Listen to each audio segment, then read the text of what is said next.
sir culus oo ku saabsan soddon qabale oo Soomaaliyeed oo ay canfartu doorashada lixaad ka reebtay kadib markay muran gelisay sida aynu la soconay shirkii ugu horeeyay ee kabineyga ee Mustafa Cagjar iyo Aadan Farax qabteen waxaanu xusuusanaa in iyaga oo ku eedeynaya xukuumadda CMC inay dhulka saddexda tuulo ee Cundhufo, Cadaytu iyo Gadhmalu ay canfar ku wareejiyeen inay soo ceshanayaan oo ay heshiiskii hore ka noqdeen waa sida ay dadka ugu sheegeen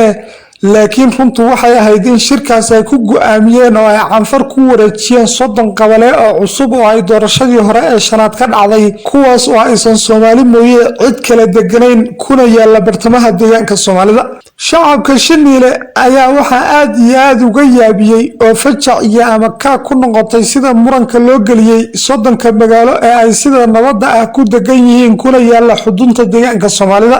haddaba si aan uga jawaabno shaacana uga qaadno sirta ku qarsoon arrimahan waxaa lagama maarmaan noqonaysa inaan dib u jaleecno taariikhda saddexda qabale ee Cundhufo, Cadaytu iyo Gadhmalu oo lagu meeraysto Soomaalida iyo canfartu waxay muddo isku soo dagaali jireen xadka labada deegaan gaar ahaan saddexda tuulo waxaan xusuusanaa doorashadii ama afti ku sheegtay laga qaaday dhulkii ay Soomaali iyo Oromo isku haysteen oo ahaa 589 magaalo ama qabaleeyo oo ay ka mid ahaayeen 28 degmo oo ay jinacsane Baabili iyo Maais ugu horeeyeen waxaa kale oo aan xusuusanaa in madaxweynihii xilligaas uu ahaa Mudane Cabdi Jibriil uu Oromo ku wareejiyay 560 magaalo iyo 20 degmo oo ay ka mid tahay degmada Maais oo ahayd degmadii xudunta u ahayd shacabka galbeedka City taasoo gaashaan iyo garabba u ahayd saddexda tuulo ee galbeedka City degmada Maais waxay ahayd degmo istiraatiiji ah oo ay dhaxmaraan wadooyinka Djibouti, Mille, Gadhmalu ama Garbaciise to Awaash, Djibouti to Durdaba to Awaash iyo wadada tareenka Djibouti to Addis Ababa dhammaantood wadooyinkani waxay dhaxmarayeen waa degmada Maais oo hadda ka mid ah deegaanka Oromada haddaba markii uu madaxweyne Cabdi Jibriil ku wareejiyay degmadan madaxweynihii xilligaas ee deegaanka Oromada Junadin Saro 560 magaalo degmo ama tuulooyin oo markaas loogu magac daray inay Oromo ku guuleysatay aftidii laga qaaday labada shacab ayaa waxa isla shirkaas ajandayaasha ka mid ahaa saddexdan qabale ee canfar iyo Soomaali isku hayeen in iyagana loo qaado afti la mid ah tan loo qabtay Soomaalida iyo Oromada oo kale canfartu waxay ku guuleysatay inaan wax afti ah laga qaadin saddexdaas qabale maadaama ay ka baqday in lagaga guuleysto halkan waxa isweydiin mudan dawladda deegaanka Soomaalida ee ogolaatay in 589 magaalo ay Oromo afti ku kala baxaan maxay canfar iyo dawladda dhexe ugu khasbi weyday in saddexdan magaalo laga qaado afti oo ay isugu xidhi weyday 589 magaalo ee Oromo iyo Soomaali isku hayeen iyo saddexda qabale ee canfar iyo Soomaali isku hayeen si halkaas loogu wada kala baxo oo Soomaalidu cadkooda canfar uga qaataan su'aashu waxay tahay miyay kartay dawladda Cabdi Jibriil inay isku xidho labada mowduuc haaway kartay oo kadibna saddexdaas qabale Soomaali ayaa ku guuleysan lahayd shaki la'aan su'aasha kale ayaa ah maxay xukuumadda xilligaas ay sidaas u yeeli weyday haddaba haddii aad hesho sababta ay xukuumadda xilligaas oo uu weliba madaxweyne ka ahaa nin dhulkaas baalabeed u ahaa ugana faa'iideysan karay mar haddii uu 560 magaalo oo Soomaali leedahay uu Oromo ku wareejinayo muxuu saddexda magaalo shuruud uga dhigi waayay in afti laga qaado haddii aad fahanto jawaabta su'aashan waxaa ku dhibiraan inaad fahanto shirkii kabineyga ee ugu horeeyay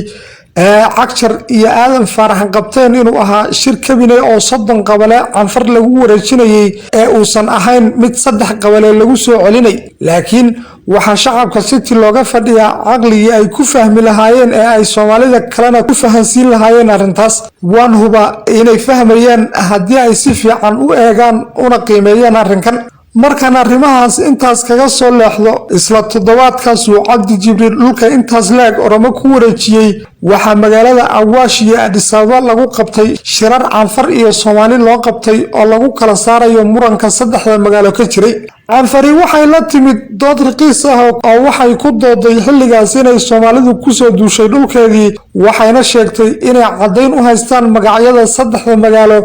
oo ay sheegeen inay yihiin luqadda canfarta waxayna shirkii soo dhigeen luqadda soomaaliga ma ku jirtaa magacyada magaalooyinkan aad soomaaliya nagu haysataan ee cundhuftu cadaytu iyo garamaytu waxayna dhaheen waa magacyo aan anagu ula baxnay oo luqadayada ah doodan oo marka si loo eego noqonaysa dood raqiis ah oo jilicsan oo aan dhul lagu qaadan karin cadayna laga dhigan karin haddana waxay ula jeedeen inay soomaalidu kusoo duushay oo qudha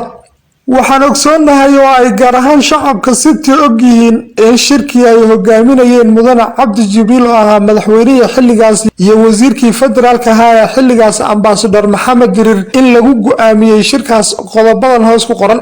waa qodobka koowaad in dhammaan guryaha ka dhisan saddexda magaalo ee Cundhufu Cadaytu iyo Gadhmalu ee Soomaalidu leedahay in la dumiyo waxayna dood badan ka dhacday duminta masaajidkii ku yaallay halkaas waa qodobka labaad inaysan maalintaas laga bilaabo Soomaalidu guri dambe ka dhisi karin saddexdaas qabale waxaa kaloo la amray inay ciidankii booliska ee Soomaalidu soo burburiyaan dhammaan guryihii Soomaalida ee ka dhisnaa tuulooyinkaas kadib waxaa la sameeyay guddi isku dhaf ah oo ka koobnaa dowladda dhexe Soomaalida iyo canfarta waxaa kale oo la sameeyay boolis isku dhaf ah oo ay Soomaalidu hogaaminayso oo ahaa canfar iyo federal boolis kuwaas oo loo xilsaaray inay ilaaliyaan inaysan Soomaalidu si qarsoodi ah u dhisanin guryihii laga dumiyay ama kuwo kale oo cusub midna dadka saddexdaas tuulo deganaa waxay ahayd cabashadooda ugu badan ee ay qabeen in maadaama ay dad muwaadiniin ah yihiin in loo ogolaado inay guryo iyo musqulo ka dhistaan maadaama ay qoysas iyo xaasas carruur weeliso yihiin balse waa laga diiday arrinta ugu yaabka badan ayaa waxay tahay tan iyo intuu bilaabmay khilaafka canfar iyo Soomaali ee saddexdan tuulo weliga iyo allaha ma arkaysid nin ka mid ah dowladda deegaanka ama tan federaalka oo ka soo jeeda gobolka City una nasab sheegta shacabka gobolkaas oo weligii inta uu warbaahinta soo hor istaago dhihi kara canfar ayaa dhibkaas noo geysatay ama dhulkayagii nagu haysataa ma arkaysid haba yarate haddii uu jiro nin mas'uul ah oo gobolkaas ah oo arrintaas ka hadlay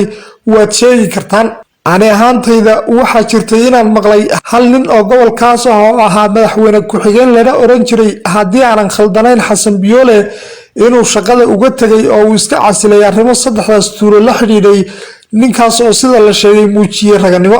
iyadoo uu sidaas yahay xaalka saddexda qabale oo aysan Soomaalidu wax guryo ah ka dhisan karin dhibkuna uu sidaas u socday muddo aad u badan laga soo wareegay oo ay dowlado badan isbedeleen ayaa waxaa dhacday in doodo badan iyo shirar badan kadib inay labada deegaan waa Soomaali iyo canfar ay ku heshiiyeen si arrinta saddexda qabale xal waara looga gaaro in guddi isku dhaf ah la sameeyo oo ay dowladda federaalku ka mid tahay guddigaas oo ay hogaaminaysay dowladda federaalku ayaa waxay canfartu ku dooday inuu dhulku yahay dhul canfareed oo aysan marnaba dagaalka joojinaynin ilaa ay dowladda dhexe ka rarayso Soomaalida ugu dambeynna waxaa la keenay heshiis uu federaalku soo diyaariyay gaar ahaan ra'iisul wasaare ku-xigeenka Dhamaqa Mukanan iyo Shifarow Takla Maryam oo ahaa wasiirka arrimaha federaalka waxaa ka mid ahaa qodobadii heshiiskaas in dadka Soomaalida ah ee saddexda qabileed degan loo ogolaado inay guryo iyo ganacsiyaba ka dhisan karaan dhulkaas inaysan canfar la soo degi karin oo kaliya ay Soomaalidu dhulkaas deganaanayso si uusan khilaafo u dhicin iyo inay iyagu ismaamulaan oo ay yeeshaan maamul u gooni ah oo leh dhammaan saddexdii laamood ee dowladda sida sharci dejinta fulinta iyo garsoorka dhammaan xafiisyadii horumarneed sida caafimaadka waxbarashada biyaha iyo beeraha iyo sidoo kale inay yeeshaan boolis dhammaan dadka qaab dhismeedka saddexda qabale oo dhan inay noqdaan Soomaali oo aan canfar lagu dari karin iyo saddexda qabale dowladda dhexe inay u aqoonsanayso sida heshiisku dhigayay inay yihiin waxa loo yaqaano liyu qabale oo ka dhigan inay dadka degan yihiin Soomaali balse ay maamul ahaan hoos tagayaan deegaanka canfarta taasoo la mid ah gobolka Kamise ee ay Oromadu degto ee hoos taga deegaanka Axmaarada oo kale halkaasoo ah meesha ay dowladda dhexe khibrad ahaanta ka soo qaadatay haddaba markii heshiiskii sidaas loo qoray ayaa waxaa la isugu yimid magaalada Awaash kadib waxaa labadii deegaan loo akhriyay heshiiskii oo luqadda Axmaariga ku qoran waxaase dhacday in sida dadkii goobjooga u ahaa ay sheegeen gaar ahaan xubnihii warbaahinta iyo madaxdii deegaanku markii ay dowladda dhexe akhriday heshiiskii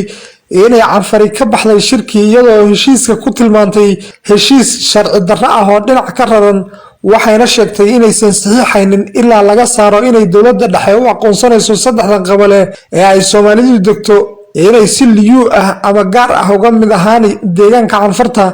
in laga saaro inay Soomaalidu luqadeeda iyo dhaqankeeda isku maamuli karto waliba aysan canfari la soo degi karin waxa kale oo ay diideen oo heshiiska ku jirtay in dadka degan saddexda qabiil doorasho loo qaban doono oo baarlamaanka ka soo baxaya noqon doono Soomaali oo ka mid noqon doonta baarlamaanka canfarta arrinkaas oo aad uga xanaajiyay canfarta waayo canfari waxay rabtay oo kaliya inay Soomaalidu ka guurto saddexda qabiil oo laga rabo gebi ahaanba haddaba xaalka oo halkaas maraya ayaa waxay dawladda dhexe soo diyaarisay heshiis laba dhinac ah oo ay ku qoran yihiin magacyada labadii madaxweyne ee xilligaas labada deegaan kala maamulayay mudane Cabdi Maxamuud Cumar iyo mudane Ismaaciil Cali Sar kadib markii la diyaariyay xafladii lagu kala saxiixan lahaa ayaa waxa saxiixii diiday mudane Cabdi Maxamuud Cumar oo yiri waa in saxiixayaasha heshiiska lagu soo daraa mas'uuliyiinta gaarka u matala shacabka galbeedka city ee federaalka iyo kuwa deegaanka labadaba maadaama oo haddii aysan iyagu ku qancin heshiisku noqonaynin inuu meel maro iyo maadaama oo Soomaalidu qabiil tahay darteed kadib waxa dhanka Soomaalida laga dhigay 5 qof inay si wada jir ah u saxiixdo sidoo kale canfarna inay 5 u saxiixdo dhanka Soomaalida waxa heshiiskaas saxiixay Aadan Faarax oo matalay shacabka galbeedka city oo baalabeed u ahaa saddexda qabiil Dr. Xasan oo ahaa wasiirka caafimaadka ee dawladda CMC oo dhalay ugaaska adeerkiis rumaad si uu Dr. Xasan u matalay ugaaska oo Dr. Xasan ku noolaa guriga ugaaska Cabdixakiin Cigaal oo ahaa madaxweyne ku-xigeenkii ahaana nin beesha gobolka city ka soo jeeda gudoomiyaha xisbiga dimuqraadiga shacabka Soomaalida Itoobiya ahaana afhayeenkii baarlamaanka DDS mudane Maxamed Rashiid Isaaq iyo madaxweynihii deegaanka xilligaas mudane Cabdi Maxamuud Cumar canfarta run ahaan lagu khasbay heshiiskaas oo xataa ku eedeysay madaxweynahoodii xilligaas inuu dhulkii canfareed meeshuu Soomaali ka rari lahaa inuu ogolaaday in si gaar ah Soomaali loogu aqoonsaday dhulkaas dhanka kale weligeed ma dhicin inay canfari ku doodo in dhul aan ahayn saddexda qabiil mooyee ay dhul kala sheegato ugu dambeyn waxaa rabaa inaan fariin u diro dadka qaarkooda ku eedeeya xukuumadii hore inay dhul Soomaali leedahay canfar siisay gaar ahaan kuwa ka soo jeeda gobolka city su'aal gaaban ayaan rabaa inaan weydiiyo waxayna noqonaysaa haddii uu CMC diiday inuu kaligii saxiixo heshiiska oo uu saddexdii nin ee ugu sarreeyay dawladda ee matalayay gobolka city uu ku soo daray haddii ay u arkayeen inuu heshiisku dhib u leeyahay shacabkooda maxay u diidi waayeen oo ay sabab uga dhigan waayeen dhibka heshiiskan u leeyahay shacabkooda maxayse sidii Xasan Biyoole oo kale isu casili waayeen markii uu Xasan Biyoole is casilay maxaa dhib ah oo dawladdu ku samaysay